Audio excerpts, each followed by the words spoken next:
Well, for the few people following this project, what can I say? Frustration in a word, but also perseverance, and recently a bit of anger from being messed around by my local MOT tester, who clearly is prejudiced against kit cars. Well, I'll come to that in a moment. And yes, I did use Photoshop on the number plate. That registration would cost nearly 100 grand, about the same as a Ferrari. And actually, I think my car is prettier than a Ferrari. Well, I've been rebuilding and redesigning my Raffo Belva for 11 years now. It was just poorly built to start with. It's crazy because I've come to a complete standstill over various issues such as the over-revving engine and various aspects of the ECU. And now it's the door catchers that are proving to be a nightmare. I even locked myself in the car a few months ago and I was banging away and people walked by thinking I was working. There are so many adjustments to the gull wing doors, and the catchers themselves need so much adjustment, and I've now discovered I've probably damaged a fairly new shut-off solenoid by not allowing it to operate its full cycle.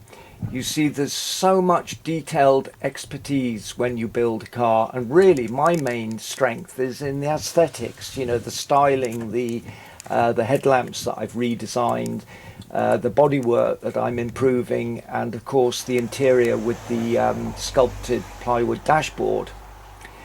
But I just cannot get the expertise when I'm prepared to hire it. It's just impossible where I live, and well, it's just not a kit car area. I don't think there are any other kit cars in this city. And you just cannot get hold of mechanics or even auto electricians. And that leads me on to the bloody-minded attitude of the local MOT tester, who said, "Oh, haven't you fixed the adjustable seats yet?" No, I haven't, because the boss of the MOT centre, who wasn't available, he happens to own some interesting classic cars himself, is always courteous to me, is always interested in the car, and he accepts the original fixed seats for the MOT when he tests it. But this guy just couldn't resist rubbishing my car as a load of trouble, which it isn't. Okay, it usually fails on minor issues deliberately so that I know what needs fixing, and then it passes the next day.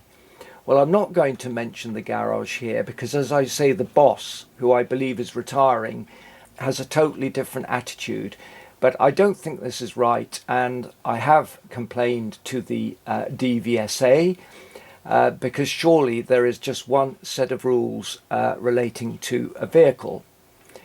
Now, when I pointed out the inconsistent testing of my kit car, this tester just smugly replied, "Oh, well, I'm an inconsistent tester then."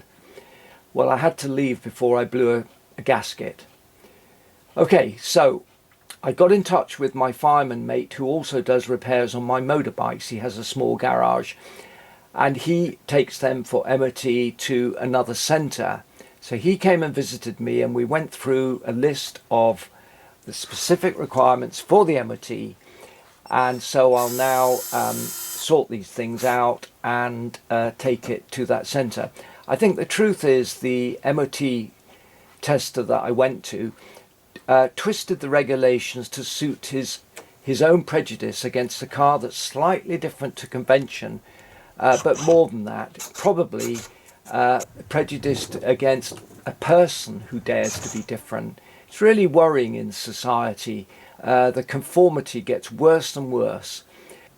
This is a valuable part of motoring history. Actually, this is part of Italian history because the designer, John Raffo, was half English, half Italian.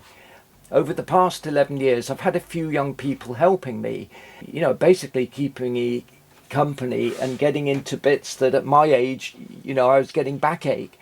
They certainly gain valuable experience, but with increasing red tape every year, it's almost impossible to find a young person to help anymore.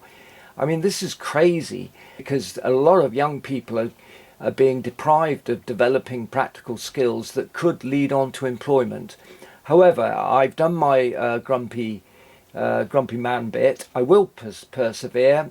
Progress is being made. I'm doing one task at a time. I wish I'd used a kit car wiring loom, but I was talked into transferring the whole wiring loom with ECU from the Ford Fiesta donor vehicle. Well, I'm stuck with that now, but I will get there. Thanks for watching.